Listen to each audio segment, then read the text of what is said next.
ओम साई राम। अध्याय 31। इस अध्याय में हेमाडपंत बाबा के सामने कुछ भक्तों की मृत्यु तथा वाघ के प्राण त्याग की कथा का वर्णन करते हैं। प्रारंभ। मृत्यु के समय जो अंतिम इच्छा या भावना होती है वही भवितव्यता का निर्माण करती है।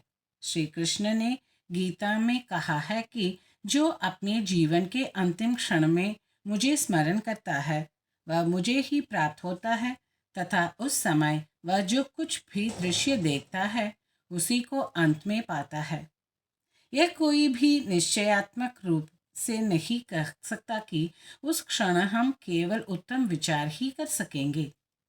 जहाँ तक अनुभव में आया है ऐसा प्रतीत होता है कि उस समय अनेक कारणों से भयभीत होने की संभावना अधिक होती है। इसके अनेक कारण हैं, इसलिए मन को इच्छानुसार किसी उत्तम विचार के चिंतन में ही लगाने के लिए नित्याभ्यास अत्यंत आवश्यक है।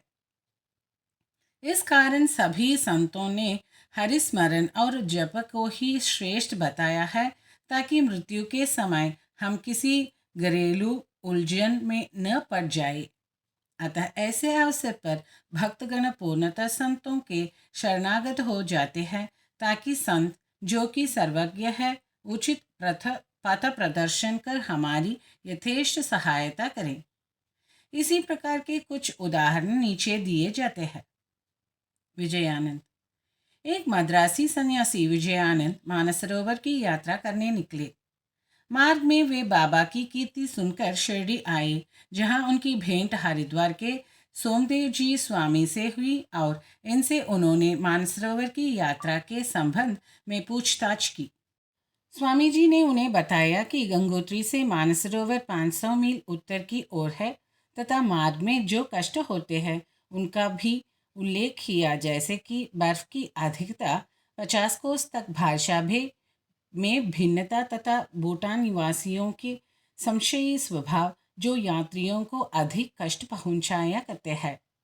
यह सब सुनकर सन्यासी का चित्त उदास हो गया और उसने यात्रा करने का विचार त्याग कर मस्जिद में जाकर बाबा के श्री चरणों का स्पर्श किया।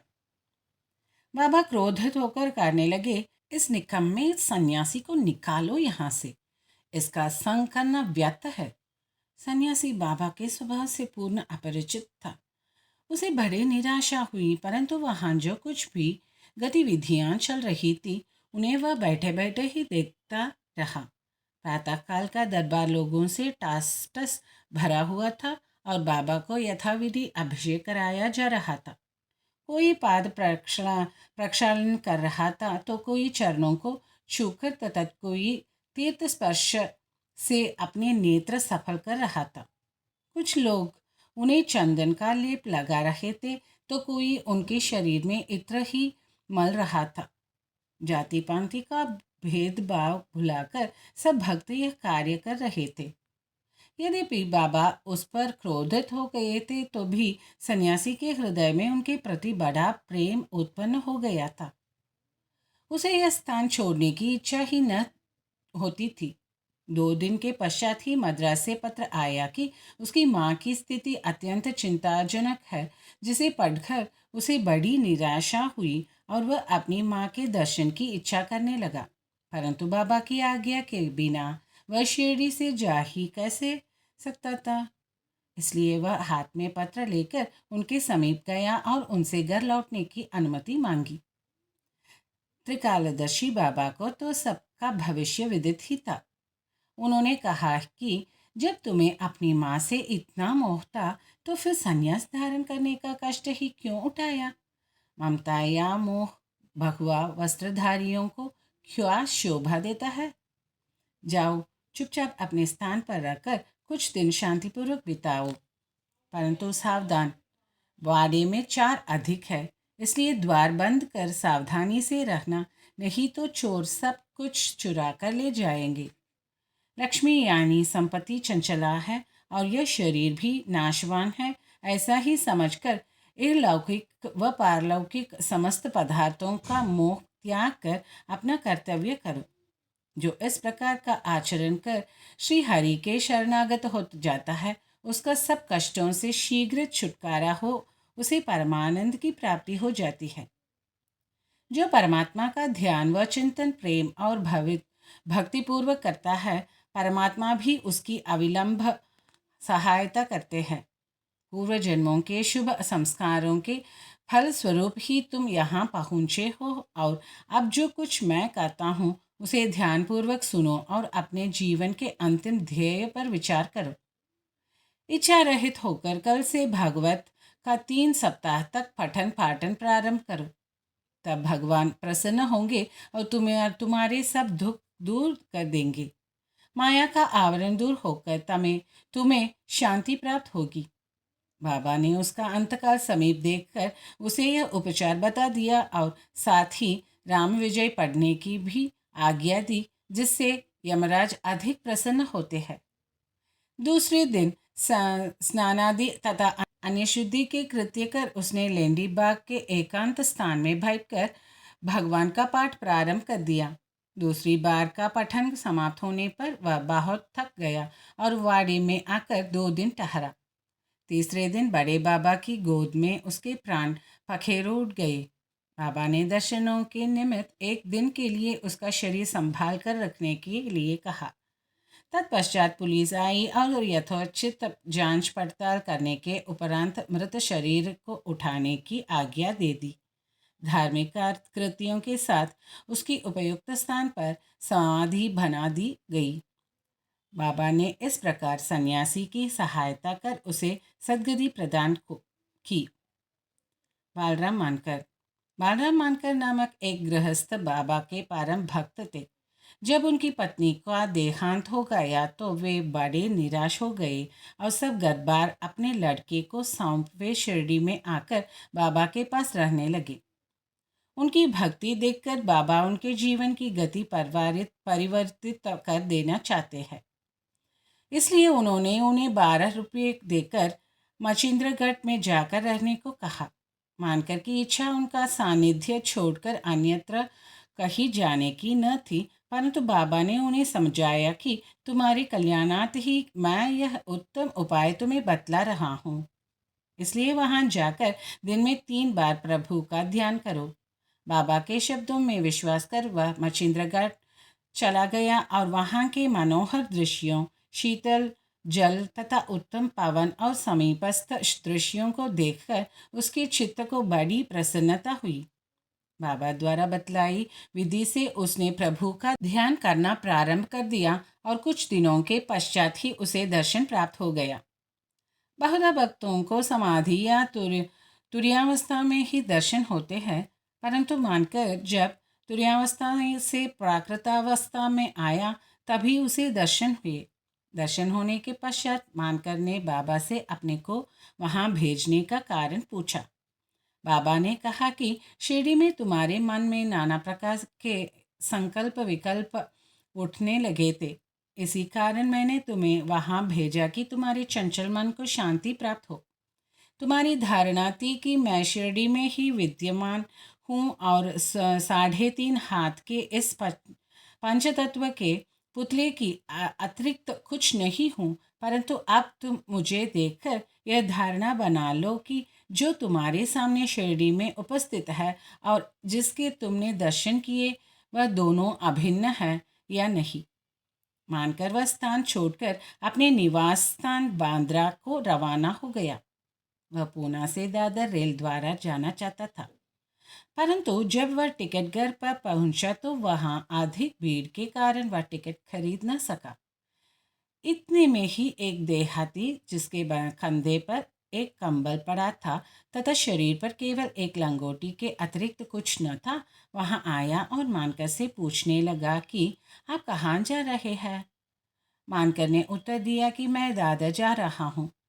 तब वह कहने लगा कि मेरा यह दादर का टिकट आप ले लीजिए, क्योंकि मुझे यहाँ एक आवश्यक कार्य आ जाने के कारण मेरा जाना आज न हो सकेगा। मानकर को टिकट पाकर बड़ी प्रसन्नता हुई और अपनी जेब से वे पैसे निकालने लगे। इतने में ही टिकट देने वाला आदमी भीड़ न कहीं अदृश्य हो गया। मानकर में भीड़ में पर्याप्त छानबीन की, परंतु सब व्यर्थ ही हुआ।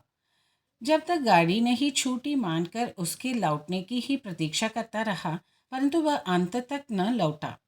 इस प्रकार मानकर को इस विचित्र रूप में द्वितीय बार दर्शन हुए। कुछ दिन अपने घर ठहरकर मानकर फिर शिरडी लौट आया और श्री चरणों में ही अपने दिन व्यतीत करने लगा। अब वह सदैव बाबा के वचनों और आज्ञा का पालन करने लगा। अंततः उस भाग्यशाली ने बाबा के समक्ष ही उनका आशीर्वाद प्राप्त कर अपने प्राण त्यागे। तात्या साहेब नूलकर। हेमंत पंत ने तात्या साहेब नूलकर के संबंध में कोई विवरण नहीं लिखा है। केवल इतना ही लिखा है कि उनका देहांत शिरडी में हुआ था। साई लीला पत्रिका में संक्षिप्त विवरण प्रकाशित हुआ था, जो नीचे उद्धृत है। सन 1909 में जिस समय तात्या साहेब पंढरपुर में उपन्यासधीश थे, उसी समय नाना साहेब चांदोरकर भी वहाँ के मामलतदार थे। ये दोनों आपस में अधिकांश मिला करते और प्रेमपूर्वक वार्तालाप किया करते थे। तात्या साहेब संतों में अविश्वास करते थे, जबकि नाना साहेब की संतों के प्रति विशेष श्रद्धा थी। नाना साहेब ने उन्हें साईं बाबा की लीलाएं सुनाई और एक बार शिरडी जाकर बाबा का दर्शन लाभ उठाने का आग्रह भी किया। वे दो शर्तों पर चलने को तैयार हुए। एक, उन्हें ब्राह्मण रसोइया मिलना चाहिए। 2, भेंट के लिए नागपुर से उत्तम संतरे होने चाहिए। शीघ्र ही ये दोनों शर्तें पूर्ण हो गई। नाना साहब के पास एक ब्राह्मण नौकरी के लिए आया, जिसे उन्होंने तात्या साहब के पास भिजवा दिया, और एक संतरे का पार्सल भी आया, जिस पर भेजने वाले का कोई पता न लिखा था। उनकी दोनों शर्तों पूरी की हो गई थी, इसलिए अब उन्हें शिरडी जाना ही पड़ा। पहले तो बाबा उन पर क्रोधित हुए, परंतु जब धीरे धीरे तात्या साहब को विश्वास हो गया कि वे सचमुच ही ईश्वरावतार है, तो वे बाबा से प्रभावित हो गए और फिर जीवन पर्यंत वहीं रहे। जब उनका अंतकाल समीप आया तो उन्हें पवित्र धार्मिक पाठ सुनाया गया और अंतिम क्षणों में उन्हें बाबा का पाद तीर्थ भी दिया गया। उनकी मृत्यु का समाचार सुनकर बाबा बोल उठे, अरे तात्या तो आगे चला गया, अब उसका पुनर्जन्म नहीं होगा। मेघा। 28वें अध्याय में मेघा की कथा का वर्णन किया जा चुका है। जब मेघा का देहांत हुआ तो सब ग्रामवासी उनकी अर्थी के साथ चले और बाबा भी उनके साथ सम्मिलित हुए तथा उन्होंने उसके मृत शरीर पर फूल बरसाए। दाह संस्कार होने के पश्चात बाबा की आंखों से आंसू गिरने लगे। एक साधारण मनुष्य के समान उनका भी हृदय दुख से विदीर्ण हो गया। उनके शरीर को फूलों से ढककर एक निकट संबंधी के सदृश रोते पीटते वे इस मस्जिद को लौटे। सदगति प्रदान करते हुए अनेक संत देखने में आए हैं, परंतु बाबा की महानता अद्वितीय ही है। यहाँ तक कि बाघ सरी का एक हिंसक पशु भी अपनी रक्षा के लिए बाबा की शरण में आया, जिसका वृतांत निम्नलिखित है। बाघ की मुक्ति। बाबा के समाधिस्थ होने के 7 दिन पूर्व शिरडी में एक विचित्र घटना घटी। मस्जिद के सामने एक बैलगाड़ी आकर रुकी, जिस पर एक बाघ जंजीरों से बंधा हुआ था। उसका भयानक मुख गाड़ी के पीछे की ओर था। वह किसी अज्ञात पीड़ा या दर्द से दुखी था। उसके पालक 3 दरवेश थे, जो एक गांव से दूसरे गांव में जाकर उसका नित्य प्रदर्शन करते और इस प्रकार यथेष्ट द्रव्य संचय करते थे, और यही उनके जीविकोपार्जन का एक साधन था। उन्होंने उसकी चिकित्सा के सभी प्रयत्न किए, परंतु सब कुछ व्यर्थ हुआ। कहीं से बाबा की कीर्ति भी उनके कानों में पड़ गई और वे बाघ को लेकर साई दरबार में आए। हाथों से जंजीरें पकड़कर उन्होंने बाघ के मस्जिद के दरवाजे पर खड़ा कर दिया। वह स्वभावतः ही भयानक था, पर रुग्ण होने के कारण वह बेचैन था। लोग भय और आश्चर्य के साथ उसकी ओर देखने लगे। दरवेश अंदर आए और बाबा के सब हाल बताकर उनकी आज्ञा लेकर वे बाघ को उनके सामने लाए। जैसे ही वह सीढ़ियों के समीप पहुंचा, वैसे ही बाबा के तेजपुंज स्वरूप का दर्शन कर एक बार पीछे हट गया और अपनी गर्दन नीचे झुका दी।